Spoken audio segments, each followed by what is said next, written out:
पवित्र श्री पंचमी अवसर में पुरी गंगामाता मठ बालीसाई हो श्री जगन्नाथ सेवा संस्थान धार्मिक अनुष्ठान नूतन कार्यालय उद्घाटन उत्सव। ए भव्य उत्सव में राज्य तथा देशर शताधिक पूज्य महंत महामंडलेश्वर योगदान करथिले। एही अवसर में संस्थानर सभापति तथा श्री जगन्नाथ मंदिर छत्तीसा निजोग नायक श्री जनार्दन पाटजोशी महापात्र संस्थानर लक्ष्य एवं उद्देश्य संपर्क में जणाइथिले। विश्व सनातन धर्मपीठ सुरक्षा मंच भाव में कार्य करने एही संस्थानर मूल लक्ष्य रहिबो। एथिनिमंते अनुष्ठान तरफ खूब शीघ्र विद्यालय खोलाजिबो। यह व्यतीत श्री जगन्नाथ संस्कृति को लोकाभिमुखी करने को संस्थान तरफ समस्त आनुषंगिक प्रयास जारी रहिबो बोली सूचना प्रदान करिसेंती अनुष्ठान सभापति श्रीजुक्त पाटजोशी। एही उत्सव को नरेंद्र महांती, भीमसेन पंडा एवं विश्वरंजन त्रिपाठी परिचालना करथिले।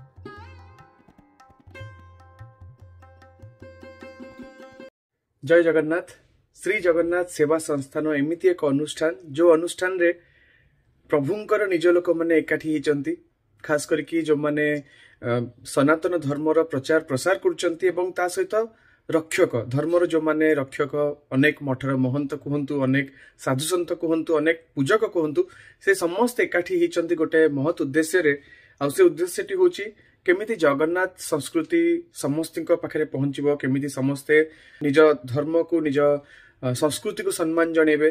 पाश्चात्य सभ्यता आड़ को ढोलुचंती सत, किंतु ता सहित केमिति निज मूल जोटा सेटा को केमिति भूलिबेनी। आ सेही क्षेत्र रे श्री जगन्नाथ सेवा संस्थान अनेक मिशन, अनेक कार्यक्रम आगु को निज पाखे रखिछि, अनेक कार्यक्रम करिछि मध्य। आ सबुठु बड़ कथा होछि जे जगन्नाथ संस्कृति को केमिति जगत कल्याण और समाज रे समन्वय रक्षा करिबा पई केमिति शिक्षा और स्वास्थ्य दिगरे केमिति सेवा दिया जाई परिबो एवं केमिति समस्त को जगन्नाथ संस्कृति माध्यम रे समाधान दिया जाई परिबो, सेईटा पई समस्ते आगभर एवं समस्तिंकर मन भीतर से गोटे स्वप्न आशा जे जगन्नाथ सेवा संस्थान सहित जोड़ी हेकि थिबा जतिकि बंधु अछंती तार संख्या धीरे धीरे बढ़ी बढ़ी जीवो एवं एमिति गोटे दिन आसीबो जे प्रत्येक गली रे, प्रत्येक गाँ रे, प्रत्येक सहर रे, प्रत्येक जगह जगन्नाथ सेवा संस्थान जड़े सदस्य थिबे, जड़े भक्त थिबे जे कि से अंचल रे थिबा मंदिर, से अंचल रे थिबा धर्मानुष्ठान को सुरक्षा दे पारुथिबे, तार उन्नति पई गोटे स्वेच्छासेवी भलिया काम करि पारुथिबे।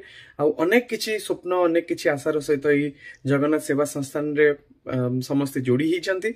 आशा जे यही स्वप्न, जो स्वप्न पाटजोशी भाईना देखिचंती, जो स्वप्न आमर मठर महंत माने देखिचंती, जो स्वप्न आमर महाप्रभु आम मानकु देखैचंती, सेटा निश्चित भावे सफल हबो। जय जगन्नाथ।